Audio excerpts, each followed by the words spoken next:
Le journal de l'écho avec Éric Leboucher. Bonsoir Éric. Bonsoir Nicolas. La bourse de Paris en rebond. Oui, petite hausse malgré les chutes des valeurs télécom dont je vais reparler. Plus 0,53 ce soir pour l'indice CAC 40, 4346 points.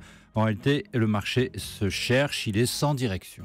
Le chiffre du jour. Alors les fraudes sur les prélèvements sociaux s'élèvent finalement entre 6 et 7 milliards d'euros d'après l'URSSAF. C'est la première estimation un peu concrète, issue de 4 ans d'enquête de la part des autorités sociales. Sur ce montant de cette fraude, auparavant on n'avait que des évaluations de la Cour des comptes qui parlaient de 20 milliards. C'est donc finalement 4 fois moins.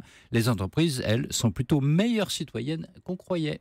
Le fait du jour, Éric Leboucher, c'est la chute des cours de bourse des valeurs télécom après l'échec vendredi soir du rachat de Bouygues Télécom par Orange. Oui, alors Bouygues, moins 14%, Iliad, moins 15%, SFR Numérical, moins 18%, Orange s'en sort un peu mieux avec moins 7%. Mais bon, tout le monde y perd. C'est pas très étonnant parce que tout le monde croyait y gagner à ce deal. D'abord, Bouygues Télécom qui se croyait sauvé, Orange qui aurait accru ses parts de marché, mais aussi tous les autres, Free et SFR, qui sous l'injonction de l'autorité de la concurrence auraient récupéré des bons morceaux de Bouygues. Mais surtout, repasser à 3 opérateurs avec comme objectif final de reconstituer de meilleures marges, donc de meilleurs bénéfices pour la bourse, patatras donc.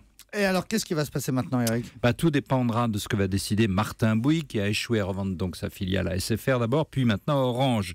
Sur le fond, cet échec ne devrait pas rester sans suite. Il est maintenant admis que la concurrence a favorisé le consommateur, les prix sont bas, mais les salariés ont été plutôt pénalisés. Et surtout, l'avenir, les investissements dans la fibre optique, dans les réseaux haut débit, 4G et demain 5G, sont en retard. La France doit trouver une solution. Le sort de Bouygues Télécom doit s'inscrire dans cette solution.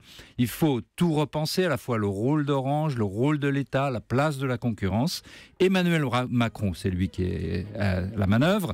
Il a pris le dossier. Il doit trouver la manière de restructurer à nouveau le secteur et surtout de relancer les investissements. Merci beaucoup, c'était le journal de l'écho avec Éric Leboucher.